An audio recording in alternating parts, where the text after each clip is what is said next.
Caroline, Ed, and her teenage daughter, named Vanja, are stuck in a massive traffic jam, nervously listening to the radio news. Sweden is on the brink of a civil war, and peaceful citizens are desperately trying to leave the country. Suddenly, panic erupts outside as armed individuals attack people indiscriminately, shooting at them. Caroline moves to the back seat with her daughter and hides under a blanket, begging her not to make a sound. However, people in military uniforms force their way into their car. 5 years have passed. Hungry and desperate refugees gather at the metal fence separating them from the military. Soldiers halt a train with exhausted fighters inside, including Caroline. A soldier orders her to leave the wagon as she is being redirected to another base. Holding her rifle tightly, Caroline walks through the tent camp. One of the civilian women extends her bowl with a meager portion of food to the newcomer and asks her to find out about her husband's fate, as he's currently working at the military base. Caroline coldly replies, advising the woman not to wait for her beloved and to go south without him. Their conversation is interrupted by Lieutenant Nelland, who eyes the newcomer appraisingly. After checking her documents, he takes her into this car to drive her to the military base for a secret mission. On the way, it's revealed that Caroline has returned to her hometown. She sadly surveys what were once beautiful places, now covered in eternal winter, hunger, and ruin. Nelland abruptly stops the car and gets out to retrieve something from the warehouse. Caroline follows him to look around. Suddenly, a woman with a baby in her arms approaches her, begging for alms. It turns out to be a trap, and a homeless man pulls out a gun and points it at Caroline. The woman with the fake baby also attacks her, demanding the car keys. Caroline pulls out a hidden knife and stabs it into the homeless man's leg, seizing his weapon. Taking cover under a car, she shoots back at the attackers, who keep growing in numbers. Eventually, she manages to fend off the attack and quickly jumps into the car, driving away to the base. What hardships and trials Caroline had to face during the war to fight so ruthlessly? Share your thoughts in the comments. After arriving at the base, Caroline meets her partners for the secret mission, Malik, Granvik, and Captain Forsberg. Like her, the team has no idea what awaits them ahead. Junior Corporal Karimi joins the team and learns the horrifying news that his base was bombed. They say 3,500 have died. No survivors. It's all gone. Soldiers are called to Colonel Raw, where they are finally briefed on the mission. Their side of the conflict is on the verge of defeat, and the enemy is rapidly capturing key points and bases. Due to climate changes, the entire archipelago is covered in ice, making it challenging to move military vehicles. However, for this mission, skilled skaters were chosen who can effectively move under such conditions. The operation is named Black Crab, and the main task of the fighters is to deliver certain capsules to the other end of Stockholm Archipelago, bypassing the enemy army. If you succeed, we win the war. You're free to leave the army, to go wherever you want, with immediate effect. The mission seems impossible. They will have to skate hundreds of kilometers in the dark through enemy territory. But they have no choice. If they fail, they will lose everything. Rod lets the other fighters go but asks Caroline to stay. The colonel tells her directly that only she is capable of completing the entire journey, as she knows the archipelago well and was a national champion in speed skating. Rod tries to motivate Caroline, who still doubts the success of the dangerous mission. He shows her a photograph of her daughter, from whom they were separated at the beginning of the war. Vanja was recently spotted in a refugee camp on the island of Odu, where their mission is headed. If Caroline successfully completes the Black Crab operation, she will finally be able to reunite with her daughter. Taking the photo of Vanja, Caroline returns to the team, ready to go to any lengths for her. Scared, Karimi considers deserting, but his comrades assure him that this is the only chance to get back their old lives. To support each other, they start sharing dreams about the future after the war. Soon, they are provided with the necessary equipment, supplies, and skates for the mission planned for the next evening. Caroline immerses herself in memories of the past when the country was just beginning to experience the first unrest, and electricity and water were cut off everywhere. Rockets flew over their house, and they could not even imagine that this horror would continue for so many years. In the present, the enemies attack the base in the middle of the night. The sleepy fighters have to gather hastily and immediately start the operation. 3 more soldiers join the team, including Lieutenant Nellen. The colonel gives them 2 black capsules with unknown contents and orders not to open them under any circumstances. The 6 soldiers stand on thin ice and move forward, away from the base engulfed in flames. Dawn arrives, and the team is still in the middle of the ice on open ground. They hurry to reach a safe place, but suddenly the ice beneath their feet cracks, and Captain Forsberg falls into the water. In an attempt to save the captain, Caroline decisively jumps under the thin ice, but she shows no signs of life. Then she takes out her knife and cuts off Forsberg's backpack, containing the valuable capsules. The team pulls Caroline to the surface and removes her wet clothes to warm her up.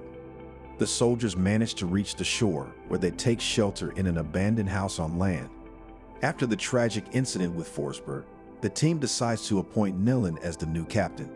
Caroline is the only one opposed to this decision since the lieutenant lacks the appropriate training. One member didn't arrive, and then Nellen shows up. Whose place did you steal, Lieutenant? In response, Nellen accuses Caroline of leaving Forsberg underwater.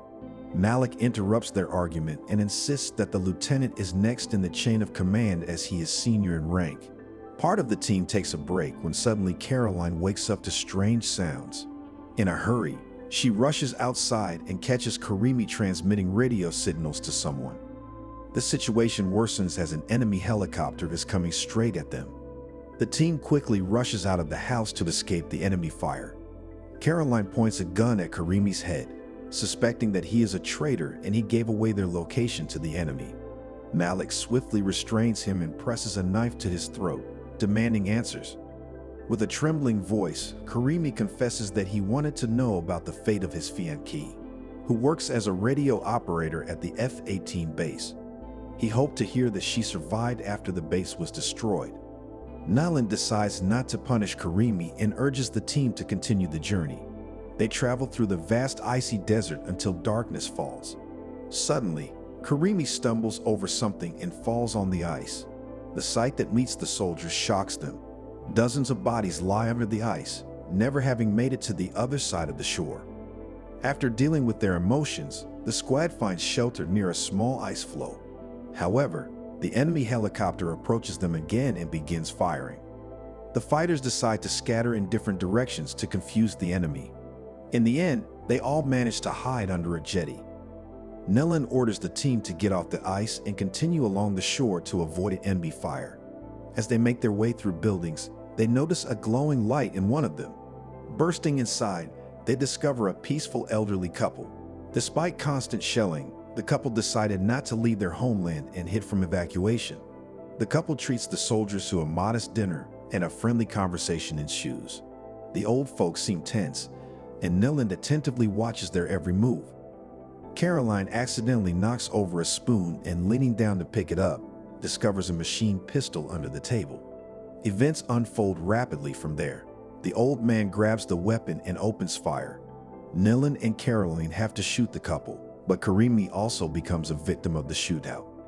The disillusioned team tries to come to terms with what happened. Finally, a long-awaited signal comes through Karimi's radio. His fiancée managed to survive the bombing, but Nellen decides to keep what happened a secret from her. At dawn, the team sets off again, but Malik suddenly becomes unwell. It turns out that a bullet passed through his abdomen during the shelling, and his condition is rapidly deteriorating. With the help of his teammates, Malik manages to reach a ship that will serve as their temporary shelter. Nellen and Caroline realize that they won't be able to go far with the injured Malik. The lieutenant decides to find a safe place for the soldier until the mission is completed and to continue without him. Granvik refuses to abandon his comrade for an unclear purpose and decides to open one of the capsules. To everyone's surprise, they find a vial of liquid with a biohazard warning, suggesting they could be some sort of a biological weapon. Malik takes the capsule in his hands and says what in everyone's mind. The end of the war is not the end of the war. It's the end of everything. Before taking the next step, the team decides to inspect the ship. Caroline notices flashes of light nearby, indicating the approach of the enemy. Suddenly, a shot is heard from the ship. And when they arrive at the scene, the team discovers that Malik decided to leave on his own, and he is no longer alive. Caroline decides to leave the ship on her own immediately, taking the backpack with the capsules. The thin ice beneath her feet begins to crack, and she stumbles and falls. She tries not to make sudden movements to avoid falling through the ice. Soon, her teammates catch up to her, and Nilan insists that Caroline hand him the capsules before throwing her a rescue rope. After a successful reunion, the team ties themselves together with ropes to continue their journey across the fragile ice to Odd Island. Along the way, they come under enemy fire again, but the enemy is aiming at something behind them. Seizing the opportunity, Granbic takes out his sniper rifle and fires at the shooter. After that, Caroline quickly slides to the shore and discovers that all the enemies have already been eliminated. The team stops for the night in an enemy hideout, contemplating the meaning of their mission. Caroline insists that they must reach Ada Island and deliver the capsules, but she doesn't dare to tell her teammates the real reason behind her actions. The next morning, awoken by memories of her daughter, Caroline realizes that Nilan has run off and taken the capsules with him. Moreover, enemy forces are approaching their hideout, and she and Granbic have to fight them alone. During the shootout, the enemies wound Caroline in the abdomen and throw a grenade into their hideout. Granbic decides to take a desperate step to save his teammate. Grenade! No! Caroline remains the sole survivor after the brutal attack and, filled with rage, decides to pursue Nyland. Eventually, she catches up to him in the middle of the icy wilderness, wounds him, and takes the capsules. The lieutenant tries to reason with his teammate and pleads with her to throw the capsules into the water to prevent the mass destruction of innocent people. However, Caroline tries to ignore his words, pushing forward through the blizzard. Soon, due to her injury, she starts experiencing visions of Malik, Forsberg, and her daughter. When her strength is almost depleted, she encounters two soldiers on horseback. Caroline wakes up in a hospital room with frostbite to her extremities. After some time of recovery, she is brought to a military gathering where Admiral North congratulates her on the successful completion of the first phase of Black Crab and awards her a medal. A happy Caroline asks to be taken to her daughter as soon as possible, but the Admiral reveals the shocking truth to her. All this time, she was given false hope to motivate her to successfully complete the mission. I'm sorry, Ed. But your daughter has never been here. Filled with pain and fury, Caroline attacks Nord, but the military personnel restrain her. Only Nilan remains with his sobbing teammate, trying to calm her down. Later, Caroline is taken to the infirmary, where she stealthily steals a scalpel from the doctor's table. She heads to Nilan's room and suggests confronting the military together. The lieutenant is convinced that it's already too late, and they won't be able to fight against a whole army. Caroline implores him to help her because if her daughter is still alive, she must do everything possible to prevent the spread of the virus. Eventually, Nilan agrees, and they get rid of their guards, infiltrating the laboratory. After acquiring the capsules, Caroline plans to detonate a grenade, but the lab technician convinces her to drop the idea as it would lead to the virus spreading. The teammates come up with another plan and activate the emergency alarm. The laboratory begins an urgent evacuation, and disguised in hazmat suits, they quietly leave the building along with other lab workers. The wound on Caroline's abdomen opens again, making it difficult for her to move. She asks Nilan to take a place in the evacuation helicopter while she stays on the rooftop, surrounded by the military.